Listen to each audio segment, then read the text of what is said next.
Good morning, everybody. Welcome to today's NBA Sharp Betting Breakdown here on the Advantage Sports Betting Podcast. I'm your host, Michael Fiddle. Today is Thursday, December 5th, and we have an 8-game NBA slate to run through. We are coming off of a 6-game Wednesday where a bunch of wonky results across the league. We're not going to review. We're just going to keep on moving forward. We had a sweep in the props and got swept on our two sides. We ended up taking a late Pistons. There are 8 games, like I said, some great angles to go through. We have all the injury updates dropped in the chat. If you are listening on the podcast stream, consider checking out the live stream. We already have Taylor here saying, get down on it. Thanks for the player prop sweep last night, Fiddle. It was a player prop sweep last night. Unfortunately, I had more money personally on the other stuff. So still a losing day for me, even though I went 3-2. Maury says, go Fiddle, go Fiddle, go. Yeah, I like that chant. I am from New York, so it's a nice little go New York, go New York, go. Every single day, Monday through Friday, 9 a.m. Eastern, we are breaking down games. You will notice, still today, I am not joined by professional player Drew Johnson. He is still sick. We're just giving him the week off. He says his voice sounds terrible. We are going to run through this without him, and we will be joined by one of the greats on this podcast next week. Dean Ducker says, good morning here from Mexico. That is awesome. Welcome. Thank you for tuning in. Also, pretty fucking early in Mexico, I would imagine. So I really appreciate that. We have a diverse cast. We have someone in the studio right now from the Philippines. Drew is from Canada. I'm in the US. We have a host of listeners in Australia when I check the statistics. Now we're adding in Mexico. We're going international. We are going international. Batlin says, good morning from Massachusetts. That's an exciting place. Zest says, last night was even weirder than Tuesday, and that's in Denver here. I had family at that Denver Golden State game the other day. I got a text from my uncle, just a picture of the court. He's not like a huge basketball person, and I was just like, you just showed up for a Jokic versus Steph match, and he got a thriller and a, 4-point Denver win in the end. Maury says, we were just in Cabo last week. Still probably hungover. Taylor says, Colorado here as well. Colorado emerging as one of the best places to be a online sports bettor. New Jersey as well. I would say Colorado and New Jersey. Showing love from Australia, my bro, from Carl. Like, this is what I'm saying. This is fucking awesome that we get so many people tuning in from all over the world. Truly gone international here. That just shows how much the game of the NBA is really growing around the world, which is great to see. Like, I know people in Australia from what I've heard. I don't know, but from what I've heard, they're massive NBA fans and a ton of like fantasy basketball stuff. Obviously, Josh Lloyd is probably the biggest NBA fantasy podcaster out of Australia. And I'm told that people in Australia just walk around with role player jerseys on. Like, you'll get your LeBrons, your Kobe's, your whatever, but like people will be rocking Derek White. And you don't really see that here on the US, which is pretty cool. You get only the stars. Let's go through this slate. We have 8 games to work through. It starts off with the Dallas Mavericks visiting the Washington Wizards. When I went to bed last night, spread was -10. Total was 237. Wake up, -14 and a 233.5. So obviously, when I saw that happen, first thing I checked was, all right, 4 points, that's moved in the spread. 4 points, that's moved in the total. I mean, what's the injury report that's happening here? And so we get Brogdon being questionable, Kuzma being out, along with Kispert. Really, those are the important ones. We've had Marshall, we've had George out for some time. If Brogdon misses this game and Kuzma, that the line movement definitely makes sense. That those two players would be worth a combined 4 points. Now, do I think Kuzma is worth 2 points? Do I think Brogdon is worth 2 points? Not to every team, but perhaps to the Washington Wizards right now. You got to contextualize it in some of those spots. And the line movement towards the under is probably also an injury repricing. So I believe there's some steam because of the news as well. But I'd also say that most of this is just a simple injury repricing. Let me zoom in a little bit on FanDuel so you guys can maybe see that a little bit better. Of course, we show the FanDuel odds screen when we are going through the slate because the light blue just works so nice against my background. But I will always point out best available sides in the market And right now, there's this 233.5 is still the highest number on the board in the total right here. So if you still wanted to play the under, I personally am not in a Wizards Mavericks game, but that would be the one place from this game where there might be like a number that's different from the market. There's 14s and 14.5s, and most of the totals hanging around 232.5. So FanDuel, we have a 233.5. Personally, I'm not playing it, but there is movement in that direction and a line with 1 point above the rest of the market. When I bet into NBA totals, I like to be 1 point in front of the market at tip-off. If you're half a point, you have a ticket with positive closing line value, but you might not necessarily have a plus EV ticket because you're betting into a 50-50 market and you're paying minus 110 and you're paying an implied probability of 52.38%. Implied probability is the hit rate needed to be profitable. So you need to make up that 2.38% difference in your edge, in your EV, and being half a point in front of a total will not do that. It's not necessarily a bad bet. It's always a good bet to be on the right side of the market and have a better number than the closing line that's being offered at consensus. But it's not necessarily a plus EV ticket. That becomes kind of flat, where you might have the right side in the direction. The Denver Nuggets take on the Cleveland Cavaliers, our Colorado people. What do we think is going to happen in this one? This spread has been flat at 4 the entire time. Like, I don't even know if I've seen a different number than 4. We are starting to see 4.5 at Circa, 4.5 at BetMGM, 4.5 at Bookmaker. So some definitely sharp books moving it to 4.5. We have 3.5 available at BetRivers. But for the most part, this is stuck around the 4. I believe there were some 3.5s in the market last night. Yep, there was. Universally pretty much at the 4 right now. Don't have too many opinions on this game. I went into the player prop market on here. Let's check the injury report first. Darius Garland is going to be in. Speaking of Darius Garland, I released a point guard rankings on my Twitter last night. If you're interested in how I see every starting point guard in the league, go check that out. It was really so I can just fade Tyrese Halliburton. Probable Aaron Gordon, questionable Ty Jerome, 6th man of the year candidate, Ty Jerome for the Cleveland Cavaliers, and Max Strus. I don't believe we've seen Max Strus all season, 2 games away from joining us. That is some exciting news. We're going to see that out go to doubtful. We're going to see that doubtful go to questionable. We're going to see that questionable go to probable. And then we're going to see our boy Strus get loose. So think about Max Strus before he comes back into action. Much better defender than he gets credit for. Like, much better defender than he gets credit for. Not as good of a shooter as he gets credit for. He is a damn good shooter. Just not an absolute sniper, like he's not like he is a 3-and-D player, but his D is better than people think, and his 3 is a slightly worse than people think. So what is that? Because me and Strus, who get loose, kind of look alike, that everyone thinks he's a good shooter.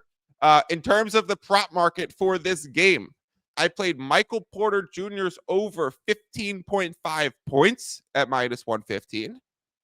I played Michael Porter Jr.'s over points plus rebounds at 21.5, minus 115.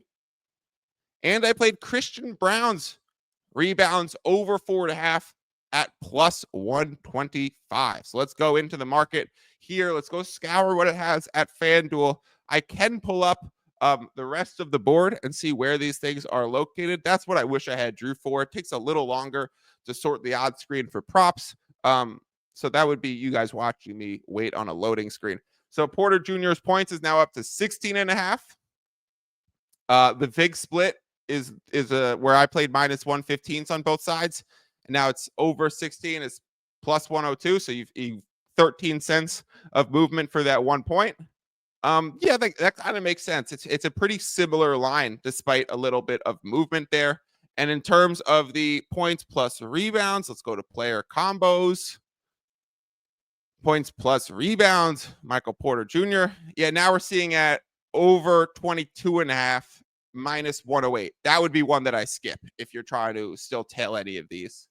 That one's a clear CLV spot based on the line movement. Now, what is worth more in terms of line movement? 1 rebound or 1 point?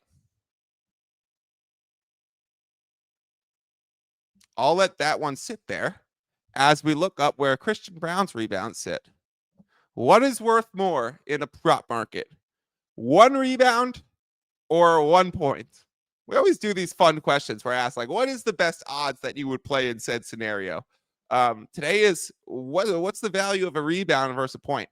I also played, like I said, Christian Braun over 4.5. That line is still there, but it's plus 104 at FanDuel. It just moved to plus 106, so you can get a plus 106 at FanDuel. Like I said, I played the plus 125. So all of those props were quarter unit plays.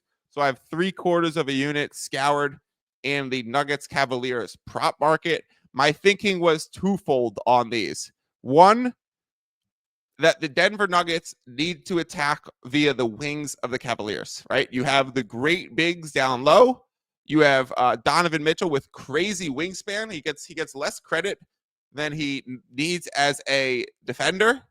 However, you still want to attack the Okoro area, the Mitchell area. You want to attack where they're less versatile for switches. Garland and Mitchell can switch. You saw that happening all the time whenever like a tough team plays Cleveland and they just try and switch on to Garland relentlessly. We saw that after the Celtics game where Tatum was just bringing over the screen for Darius Garland. He ended up missing one of the final layups. And then the post-game presser of the Cleveland Cavaliers, a lot of the Kenny Atkinson went out of his way. Donovan Mitchell went out of his way to talk about Darius Garland's defense. He was Garland himself was asked, how do you feel about like essentially being targeted? And honestly, the same sense is Jamal Murray on the other side. Like Michael Malone is being asked, what do teams think about just relentlessly attacking Murray on the defensive end? And the statements have pretty much been the same. Like, you got to step up. You got to handle it. You got to be ready for it. So we'll see which one is tonight. I got no bets on spread or total, but I do have bets on the prop market for Michael Porter Jr. and Christian Braun. So Batlin says, depends on their line, right? Like if we're talking Rudy Gobert, who has got, an 11.5 rebounds prop or a 8.5 points prop, would you say that the rebounds are worth less because they're a higher number? Interesting. He says Taylor says depends on the player, really. And he says, I would say a rebound would be more than a point in most scenarios. Yes. A rebound is more than a point in pretty much all scenarios because when you drop that point, you usually get 2 of them. So unless you're talking about the free throw line, so you have to think like for Rudy Gobert to get over his 8.5 points prop, he really has got to make like 4 shots and a free throw, 5 shots throughout the game to get over his rebounds prop. He has to grab rebounds on like 12 different possessions unless he grabs multiple on the same one. So a rebound is worth more than a point, especially for a player like MPJ, who is projected 15.5 points and 6 rebounds. So we are right in the chat. We got a smart chat coming on here that it definitely depends on the player and the line. However, even within that, a rebound is generally worth definitely more. That's why I would say you could still tail the points prop at 16.5, but I would avoid the points plus rebounds at 22.5. Mobley is going for boards. He had like 18 rebound chances average in his last 3 games. Yeah, they are fantastic rebounding team from their bigs, which is why we have to expect the Denver Nuggets to crash in with their wings and their guards and take some rebounding advantage back on their side. So you are going to see Christian Braun crash the glass. They call this man Windex, the way he cleans the glass. That was an old joke that I used to make in basketball terms. Brown has averaged, well, like his last 3 games is like 6, 6, 7 rebounds or something like that, or 6, 7, 8 rebounds. I don't play into, how much has this player done? But I do value the last 2 or 3 games because now you learn more information about minutes, about rotations, about where that team sits currently, and the way that Murray is being attacked, the way Christian Braun is crashing the glass, the way he's playing 36 to 40 minutes, and the way that this is probably another decent schedule spot for the Nuggets coming off of a home game and now going first game on the road. for a team that they want to get up for. This is going to be a statement game for both teams. Those were the prop angles that I like. And you could see they all sit a little bit ahead of the market right now. All right, let's continue on. I see some comments about the Kings game. We will get there in a minute.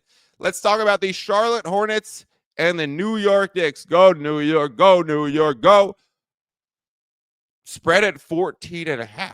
Now, that's pretty fucking high. Obviously, it's because the Knicks offense is starting to get humming, and Charlotte remains very banged up. We have 14 at circa, 14.5 pretty much at every rec book, 14.5 at some offshores and bookmaker. So it does seem like we've settled into the right zone. I know we saw, I think, 15.5s at some point yesterday. Yep, 15.5 was the open at FanDuel. Other sites opened at 14.5, got up to 15.5, and come back down to 14.5. So it seems like we've reached consensus in this market as it relates to the spread on this game. And for the total, opens at 217.5, chilling there at 218 at FanDuel, but 217.5 everywhere else. So very little to be learned in terms of reading the market for line movements for this game. This is going to be one that obviously heavily depends on the Knicks kind of coming out and showing out like they did last time. Anytime you're a 14, 15-point favorite, you need that team to kind of like want to step on the gas. The Knicks clearly wanted to step on the gas when they were playing against the Orlando Magic last game. Do they have that same sense of urgency going against the Charlotte Hornets? They played this Charlotte Hornets team, this iteration, that was incredibly injured and incredibly banged up.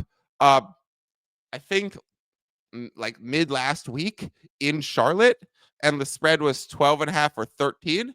And I do think Charlotte covered because they were hanging with them all game until the Knicks won by just a little bit. Ian, can you go look up the most recent Charlotte versus New York Knicks score, when that game was, and then put it on the screen for us, please? That would be fantastic. We have Ian in the back as our research assistant, as our content producer. He is absolutely killing it. He's even doing a lot of data in the props market. So you notice me starting to play more props. I'm market reading these props, and I'm also relying on some data that we are pulling ourselves. So let's see where this Knicks game was.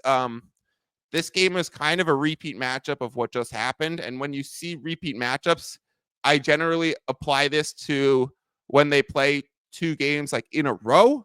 These are two games in short order where they might have been separated by a game or two on both sides, but very similar injury report and what the Hornets are dealing with. And the Hornets played them well. And generally, when you see games in that short order, you have increased familiarity, which leads to a lower total that is priced in the market and a tighter spread. Now, the tighter spread is also, we need to attribute a home court advantage shift to this too. So if it closed at 13 or 13.5, and now we're 14.5, that is a tighter spread with the addition of home court advantage. I am watching my dog, LeBron, right here, do a full morning stretch. And a full downward dog couldn't be more real as I watch Bronny right now. We also have, did I bet any props for this game? No, I did not. But all right, let's quickly review this injury report. Cameron Payne and Precious Achiuwa, questionable. Is Achiuwa back to questionable? Is that a recent thing? Out LaMelo, Trey Mann, Miles Bridges, Mitchell Robinson. So we know Mitchell Robinson we haven't seen all season, but the other three, LaMelo, Bridges, don't forget Grant Williams is a recent season-ending ACL surgery. We're not putting him on every injury report for the rest of the season, but he is out for the season. LaMelo Ball, obviously the best player on their team. And Ian, throw that up. What was the score? Knicks were 12.5 favorites at Chicago. What was the score? We don't need to know the spread. We got to know what the score was.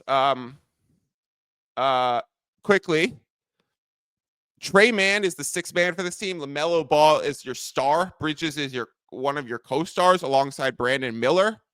And so there's so many pieces that are such important roles to this team. Brandon Miller has to take an outsized role. Tijan Salon has to take an outsized role. So then when you start mentioning Tijan Salon as like the second player. I'm not saying he's the second best player, but like he's one of the first names that comes to mind when I watch these Hornets right now of a guy trying to step up. That's when you know you're in a little bit of trouble. So for me, despite the long spread, I would only lean towards the Knicks. Oh, I can't believe I just said the word lean. Yet 99-98, New York Knicks. I knew they hung close. I fucking knew it. 1 point win for the Knicks. That makes me not want to bet into a minus 14.5 at all, or a 218, given the way that that score went and in increased familiarity games, you get reduced scoring. Give me 1 second to open the patio door for Bronny.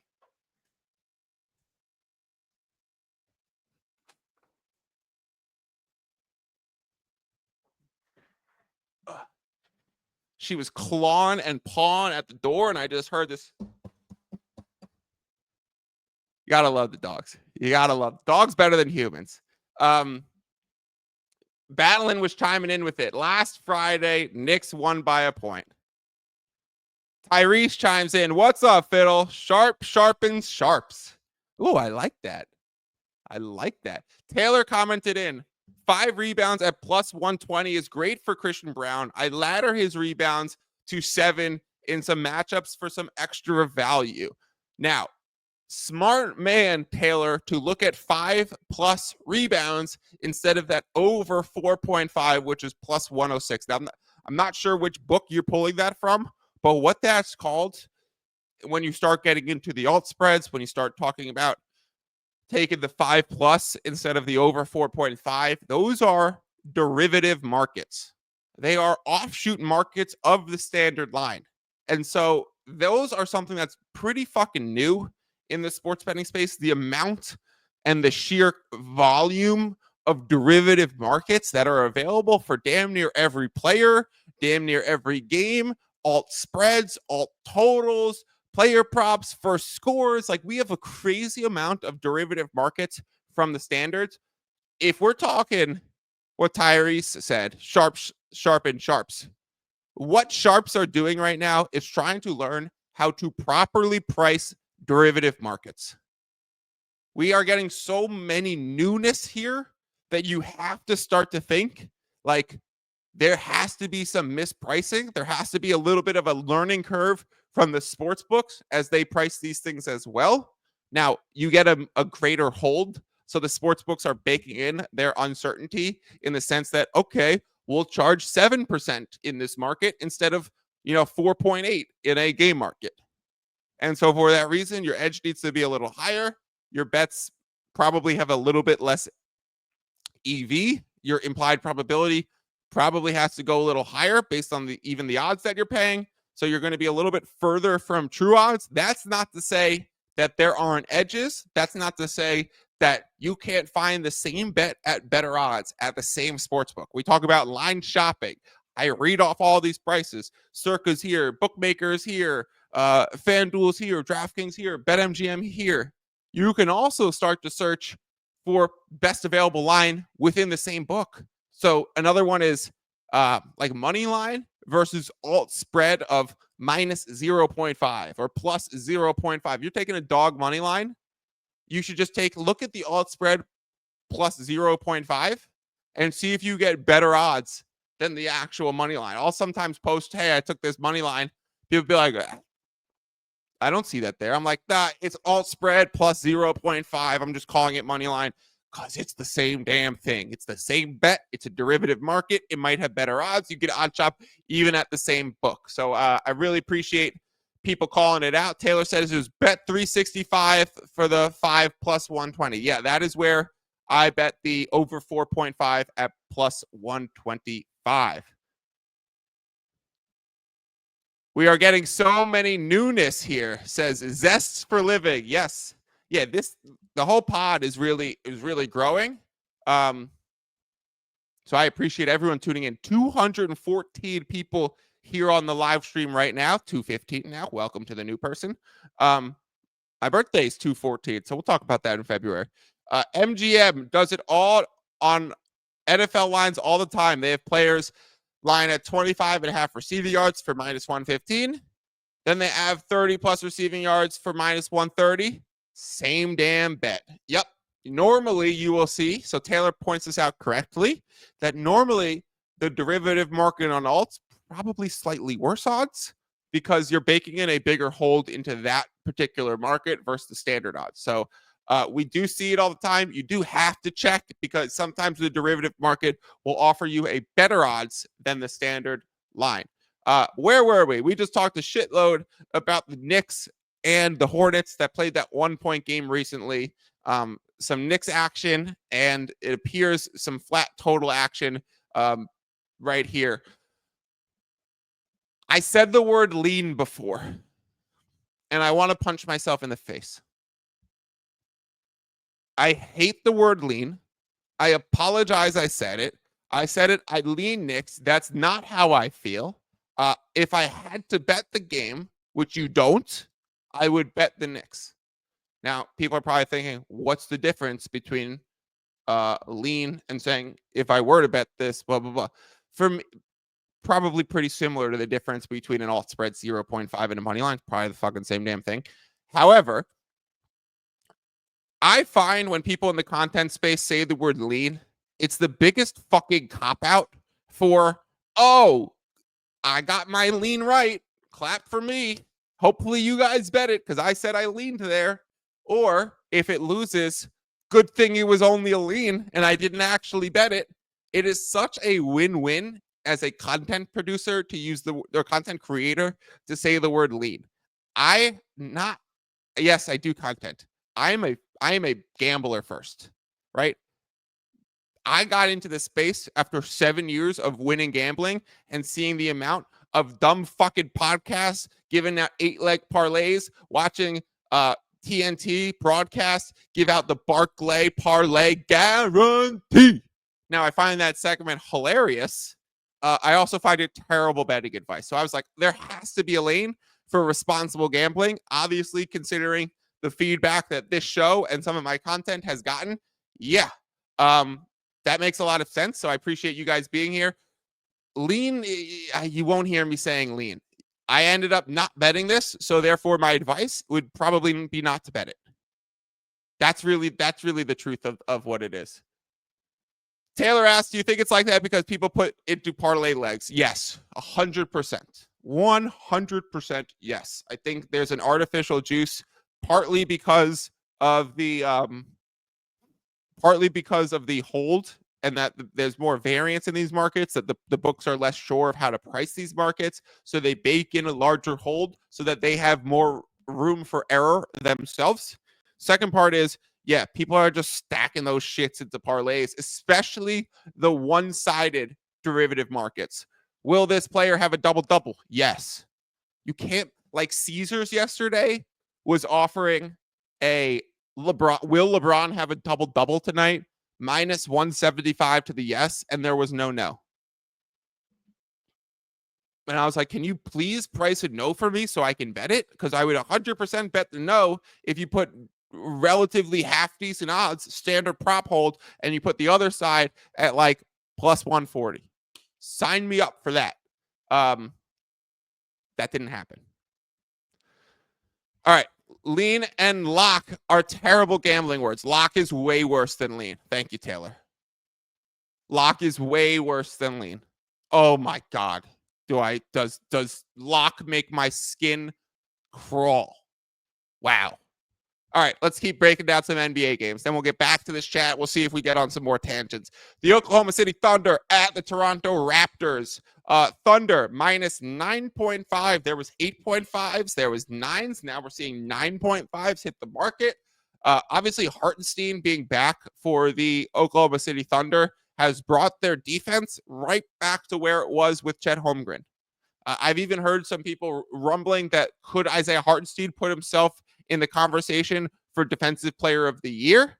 That was a conversation going around in the Action Slack channel. He only can miss 2 more games the rest of the season to qualify for awards, so you're getting into some sketchy territory. He did play, I think, like damn near 82 last season and 75 the year before. So that's a guy who plays a shit ton, and he's coming off of a wrist injury, so probably not one that's going to hold him out for like load management purposes. So Could he end up playing the rest of the season and emerging into a DPOY candidate? I would not bet that. I fucking hate betting awards. But interesting. It just shows that he's brought this Thunder defense back to where it has been. The Raptors are truly playing good ball. I'm wildly impressed with RJ Barrett this season, the way he's reading the pick and rolls as Pirtle sets the screen and he becomes the decision maker and the focal point of the action. Like, shout out RJ. Like, it's pretty incredible what he's doing right now. Total opened at 226 is up to 227. That seems to be pretty universal. There was a 225 at the open at FanDuel, 226 at DraftKings, 226 at Circa, and now we are seeing 227s pretty much across the board with 226.5 minus 115 to the over at BetMGM. Now, when you see the minus 115, and I would talk to earlier about you want to be 1 point ahead of the market for closing totals. Well, if you're paying 115 instead of 110, you probably want to be 1.5 points in terms of having a clear plus EV bet. I have no action on this game. Clearly the Thunder and the over have taken some action. I'm not, despite talking about the good Thunder defense right now, I'm not surprised that the over has taken action because these are two teams that play with good pace and play a lot and try and get out and transition a lot. So expect some quick possessions. Expect some, wow, they just got a layup with 19 seconds still left in the shot clock. That would be the things. Ra Angelo says, what's your thoughts on EV? Ra, go one step further in the question. In what direction are you asking that? I think expected value is obviously calculable. And therefore you need to have plus EV tickets. Like, you can easily calculate EV. Look up, and then you get into nerdy things like Kelly criterion, which is a formula based on your calculated EV of how much your bankroll you should risk on that. So it's like, how much should you actually bet on this game comparatively to your edge? If you want to get into real nerdy stuff, go check out Kelly criterion. I will write the way you spell it, and I will put it on the screen. Kelly criterion, just like that. It is a formula that is for risk staking relative to perceived EV. He says versus just capping a game and picking a side of the spread. I'm not sure how you would do that without considering expected value. I've said many times on here, we don't bet our opinions. We pull out these points where we are looking to draw those plus EV tickets based on what the market is telling us. We understand the game of basketball thoroughly. We're understanding these teams. We're recognizing patterns in their movement trends. And those things become very, very important. Capping a game and picking a side of the spread, it has nothing to do with basketball. Riddle me that. Fiddle me that. Okay, let's talk about the next game. Phoenix Suns at the New Orleans Pelicans. No Kevin Durant in this game for the Suns side. He will be missing 1 to 2 weeks with that ankle sprain against the Spurs the other night. Sad to see KD go down again. I fucking love Kevin Durant. Hopefully he gets more active on social media, because when he's clapping back at some haters, it's a phenomenal part of NBA Twitter. Ryan Dunn is probable, the rookie for the Suns, whose jump shot looks wholly different than where it was in college. Questionable. Herb Jones, Brandon Ingram, Yves Missi, and then we got Nurkic, Durant, Zion, all out. Has Nurkic made an all-star team, or is that 2 all-stars right there? Alvarado and Jordan Hawkins are still out as well. So bunch of injuries. The line movement shows that some newer injuries have come up for the Pelicans since the KD injury. I don't think the Suns have won a single game without Kevin Durant this season. He missed a chunk of time earlier the year, and I believe they went winless. Or they maybe won 1 and lost like 6 or 7. They were horrendous without Durant. Obviously, that makes a little sense. He's an absolute superstar. It's still one of the top 10 players in the league, I would say.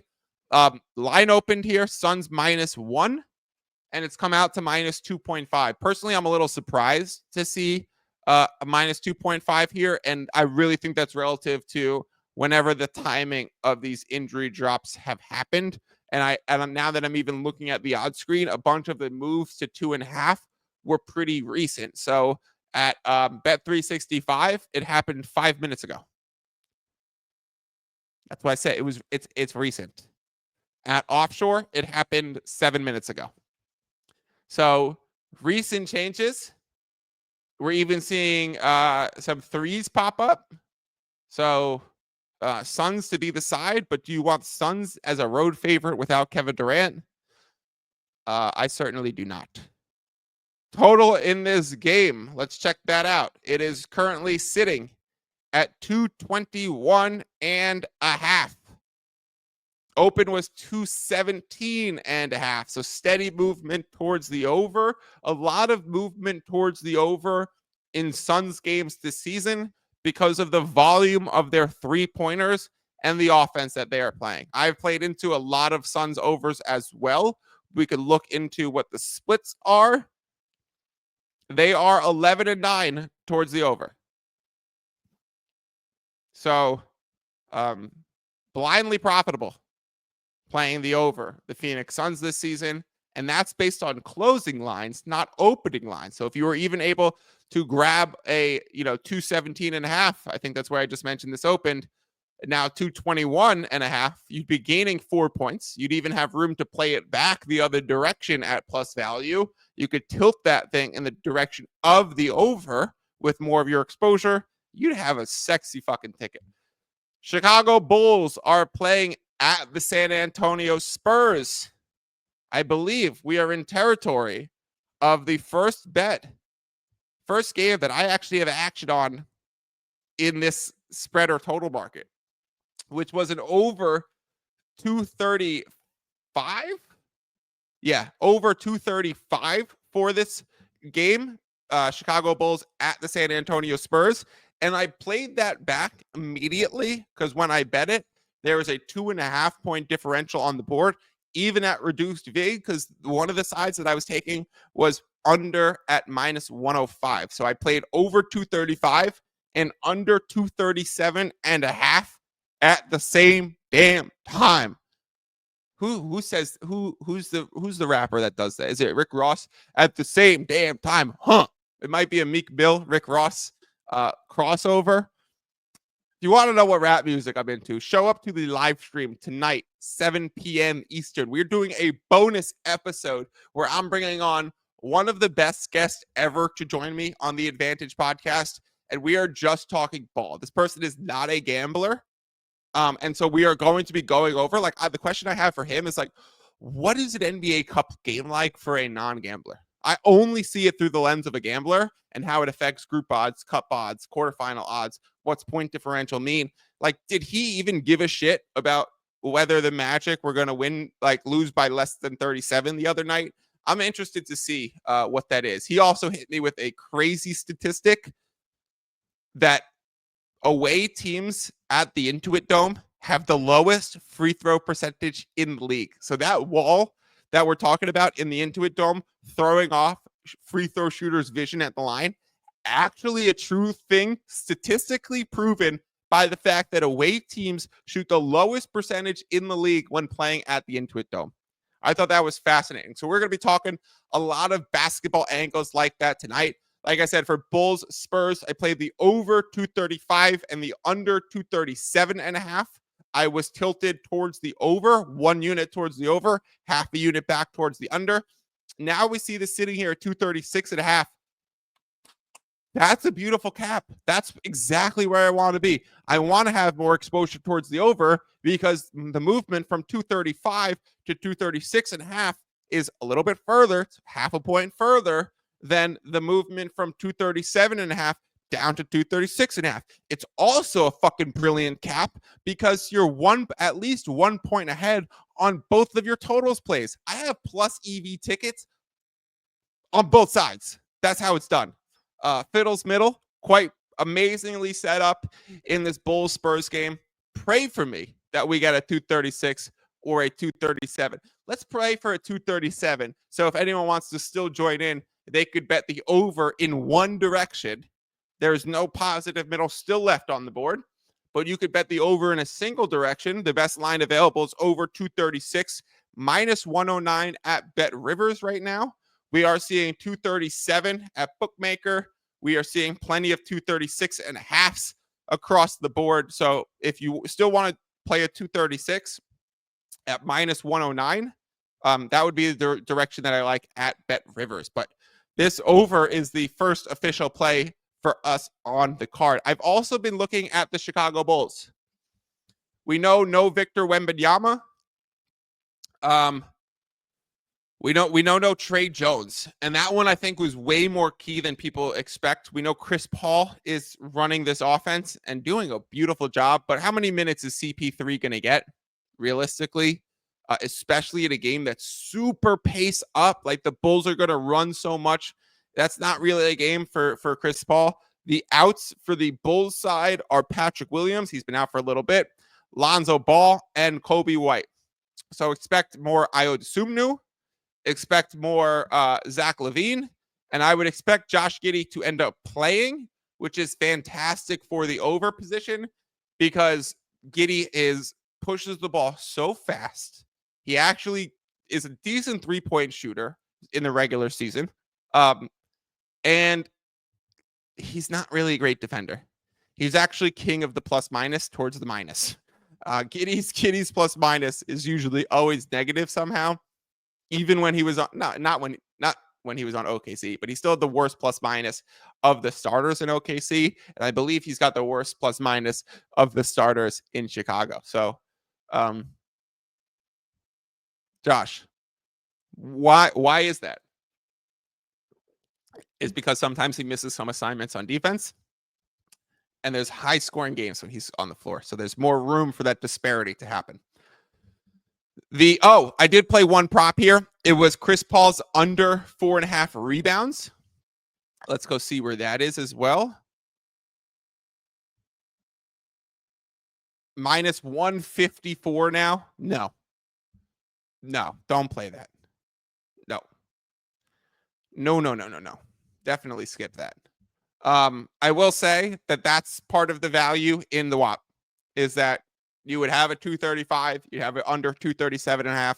You'd actually have a good price on Chris Paul under 4.5 rebounds. So if you would like to have all of my bets in real time as I place them, the link to do that is in this YouTube video. It's in my Twitter bio. It is on the podcast description if you're a lame-o and not here in the live stream, but only listening to the podcast version. If you are, please leave a review. So if you want to get my action in real time, come sign up for the WHOP. I also announced that this year, if I'm having a losing month, I make the entire next month free. I will not be charging for losing picks. So it's kind of some injury insurance. I said injury insurance. Kind of some insurance in general. And I was noticing yesterday that Prize Picks has like all these injury insurance policies. I thought that was pretty cool for a book to do that. Also, Prize Picks makes you parlay things together, so fuck that. But yeah, that was pretty interesting thing that I saw. The Kings and the Grizzlies are taking the court in Memphis. We are seeing consistent over action in Grizzlies games right now. A lot of line movement towards the over. I played this over 241.5 as it sits right there. There was a 243.5 at. Oh no, I played over 240.5. Oh, so I do have my 1 point of closing line value. Personally, I'm comfortable still playing the 241.5. I do think this still goes higher. I played 240.5. At the same time, I played the under 243.5. It was another time there was 3 points of disparity in an NBA total live on the board at the same time. Played them both at the same time, tilted it in the direction of the over because that seemed to be the right side. We are consistently seeing this happen with really high totals where they are being bet up. There's like a resistance point set when it gets around like 244, 243, and people start betting it down. And then it starts to go back up. It's been this weird trend that I've noticed in NBA totals that are specifically high this season. I don't really remember seeing such things in previous seasons, that there's pretty much always a resistance point at like 243. I don't know if that's rules related. I don't know if that's people just saying, oh, this has to be under, and under money starts coming in. But I do believe the sharp action has clearly been on the over in this game, and I do think it is going to rise between now and tip off again.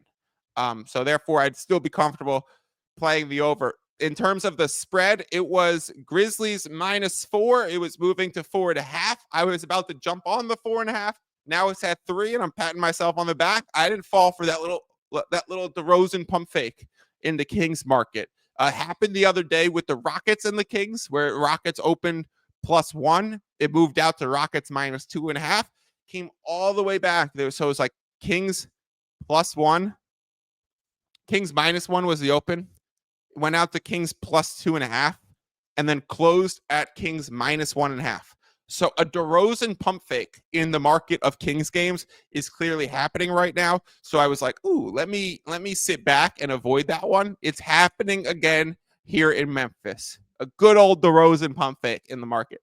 The last game to talk about is the Houston Rockets at the Golden State Warriors. Now, there were some major opportunities in this market when the injury news started to pour out that Steph Curry, Draymond Green were going to be out. Andrew Wiggins went questionable. So that was there was like a huge movement drop for this game when that officially happened. They're calling the Steph Curry thing bilateral knee maintenance. Bilateral knee maintenance. What is a more fancy way to say rest? Bilateral means both sides. So both of his knees need maintenance. That is load management like I've never. That's your 2024 load management. NBA doesn't want you. Remember when the injury reports would literally have out parentheses load management? Like the slap in the face to the fans going to that game, to people trying to bet into those markets, and all of a sudden someone gets hit with a load management who's been deemed probably active the whole day and not even on the injury report. Slap him on at the last second. Load management. He's not even fucking hurt. He just wants to rest his knees.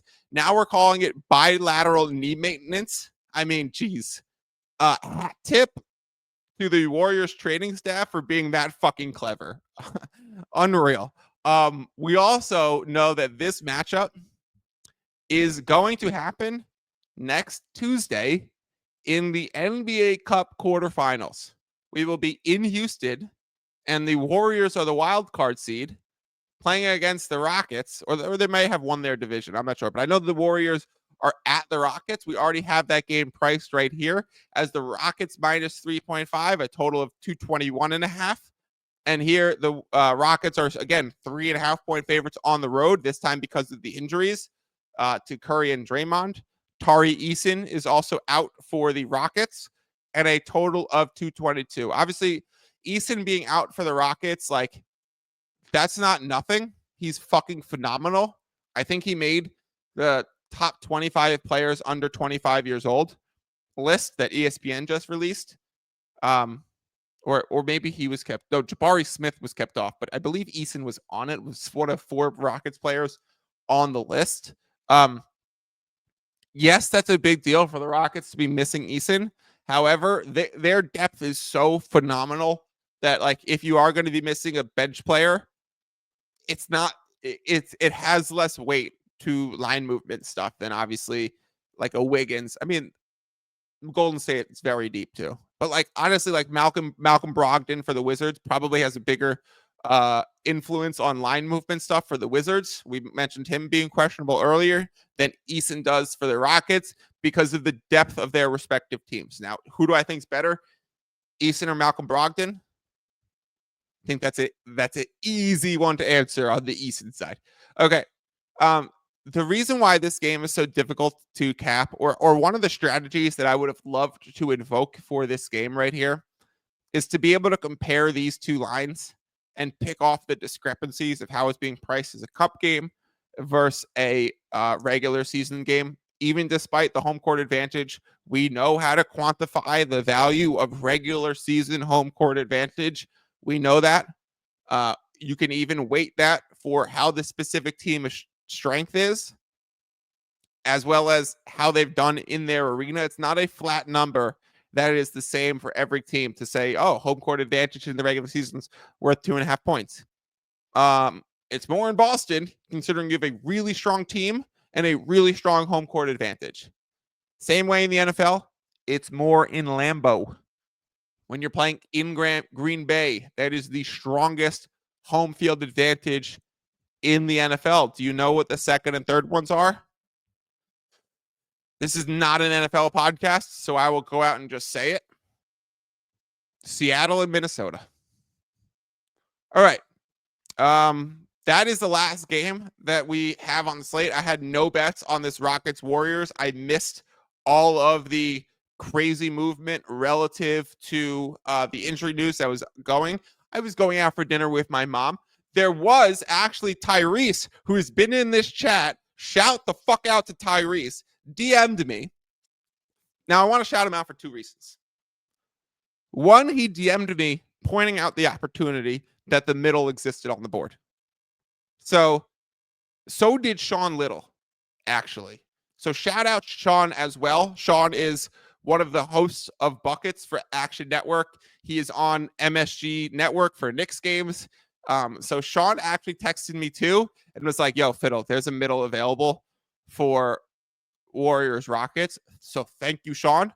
That was before the injury news dropped. I guess maybe some books were ahead of others. The other one was that Tyrese dropped it in too. And he was explaining to me how he played it. And he was saying, I'm sure you've already seen this, but so-and-so and so-and-so was on the board. I think it was like 218.5 and 223.5. Like homie got a 5-point middle. Look at it. He commented, I grabbed the under 223.5 and over 218.5 at FanDuel. I should have tilted more to the over though. Still hold at least a point of value on both sides. Learn these fiddles middles from you. Dagger because you're sharp. Handshake because here's my dap. Boom. That's how it's fucking done. That's how it's done. Well done, Tyrese. 5-point middle is outrageous. Live on the board at the same time. So there was all this shakeup from the injury reporting that, like, once the market settled, I started to recap it. But then at that point, it was a settled market where I didn't want any action. So let's review my WHOP plays for today that I have given out. And then let's talk about, I'll go through some of the comments because I don't have Drew here. So it's a little bit harder for me to see all the comments in real time as I'm like checking the on screen, scrolling through the FanDuel stuff. Thankfully, Ian's in the back throwing up the banners and stuff. So I appreciate that. He's checking some stats for us. So let's throw up the 9 bets that I have for this game. And look how messy it looks. I love when it looks messy because I can say the same thing every fucking time that the card looks so messy. And I'll say, hey, that's reality of being a gambler. That's the reality of jumping in the market at different times. That's the reality of setting up a middle and tilting it in one direction and having plays on both sides with a little more exposure in one direction. Like, that's how it's done. It's very rarely, go play this line. I took -4.5. Like, it's easier to say that in content world when you're a professional gambler at a high level and you're reading the market and you're just picking off spots. It looks messy. So let's go through it. Memphis over 240.5 and the under 243.5. It sits at 241.5. Let me check where that is across the market too. Yeah, literally 241.5 everywhere. A 242 available at a book that I do not use, a Vegas only shop. 241.5 everywhere. So holding at least 1 point of line movement in both directions is fantastic. The over 235 and the under 237.5 in the Chicago San Antonio game. Another perfect example is the line sits at 236.5, where I've beaten it by a full point in both directions. Let's fucking go. Chris Paul under 4.5 rebounds. Malik Monk under 16.5 points at plus 110. I totally forgot about to shout that one out as I was talking it through. Michael Porter Jr. over 21.5 points plus rebounds. That is not still playable based on that it's 22.5 with VIG payment towards the over. Michael Porter Jr. over 15.5 is still playable at 216.5 because the VIG reduction, it's 13 cents cheaper than when I played it. So while that is slight CLV, 1 point in a 15.5 prop is worth more than 13 cents. But I think that's still relatively a 2 cent move, 3 cent move. So for those reasons, I think that's still playable. And Christian Brown's over 4.5 rebounds plus 125. Taylor dropped in the chat that can still be played at 5+ rebounds at plus 120. So looking real good in these spots. Hope it comes to fruition tonight. Let's go through the comments and see if I missed anything as I was going through it.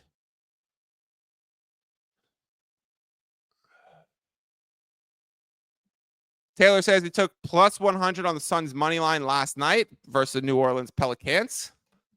That's great. Seems with that at 2.5, you're looking at a Vigless money line on the Suns side when it's out to plus 2.5. Like if you see threes start to pop up, Taylor, that's when you would start considering if you want a small Pelicans plus 3 on the other sides. Do you recommend Out Loud an odd screen? Is Out Loud a specific odd screen zest? I have not heard of Out Loud myself, but yeah, an odd screen is the single most fundamental resource to any gambler. No matter how you come to your bets, an odd screen to determine best available odds is absolutely essential.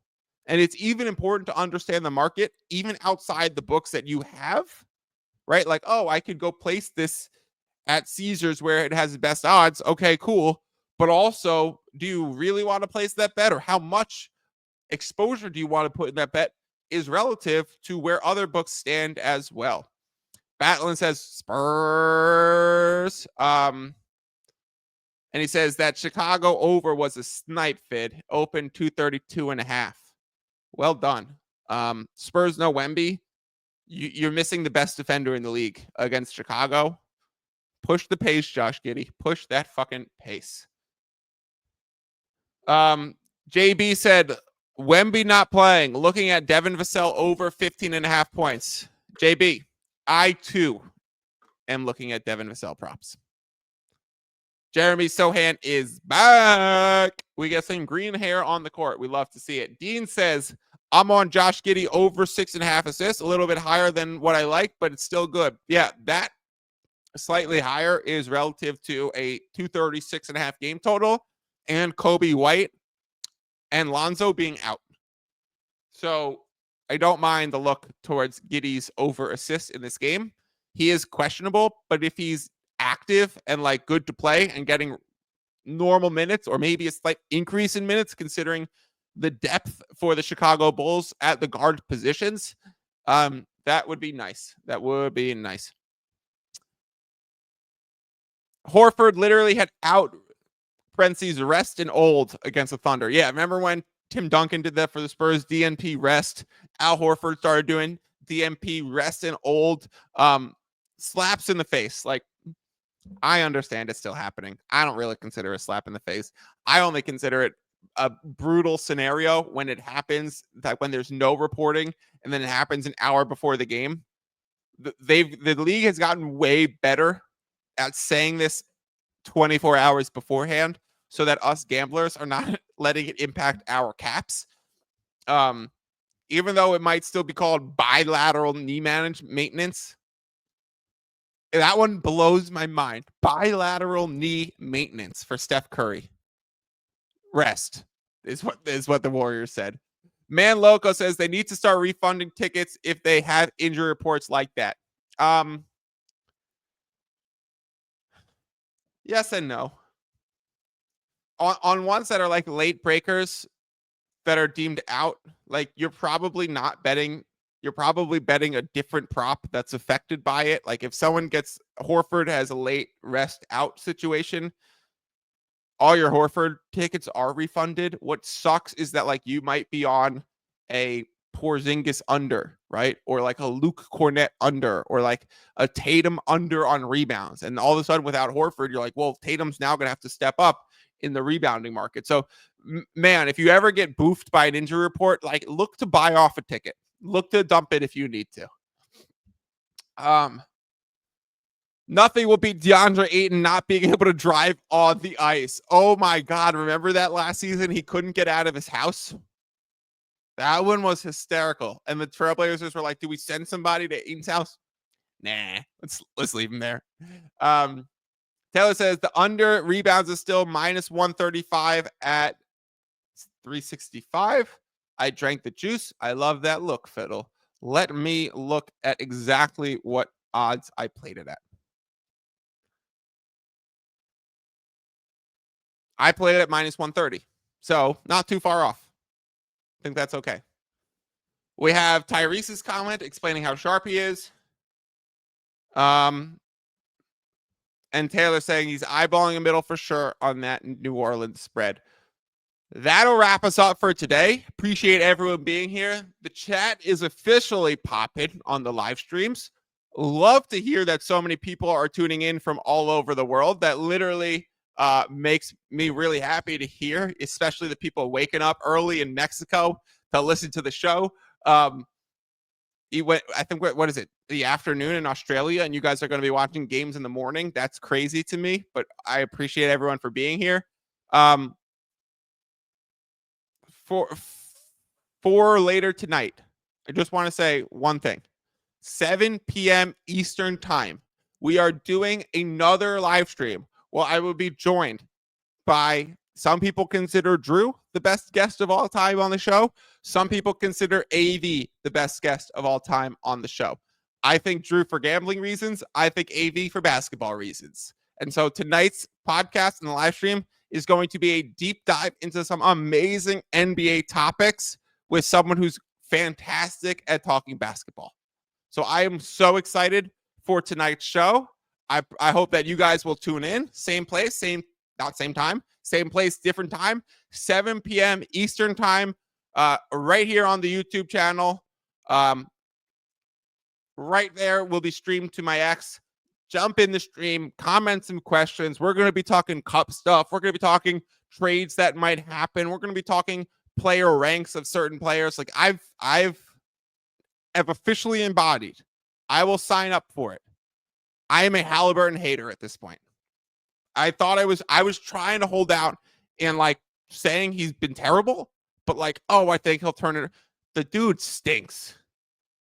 Like he's so overrated right now, and I'll ask AV if I need to cool my jets on that a little bit. But I ranked him as the 14th best point guard in the league. People have him as like a top 15 player in the league. I have him as an average point guard. We will be talking about those things later tonight. JB says it's 11 p.m. in the Philippines. Let's use that to say good night to you. It'll be good morning to me. I will go take Stretching LeBron, my dog, to the park. Thank you, everyone, for listening. If you're watching live, please drop a like, drop a comment, like the tweet, whatever. Do some sort of engagement with the video. That would be fantastic. It's like a simple thumbs up right down here, I think, on YouTube. If you are listening later on the podcast stream, please drop a review and listen to Patrick Beverley say, y'all subscribe to my podcast while you're asking all these questions. It's probably the best ending of any pod. Peace out. Y'all subscribe to my podcast while y'all asking all these questions. Don't forget to subscribe to the pod. And if you're a kid, listen to your parents. Listen to your parents. Listen to your parents. Subscribe to the pod.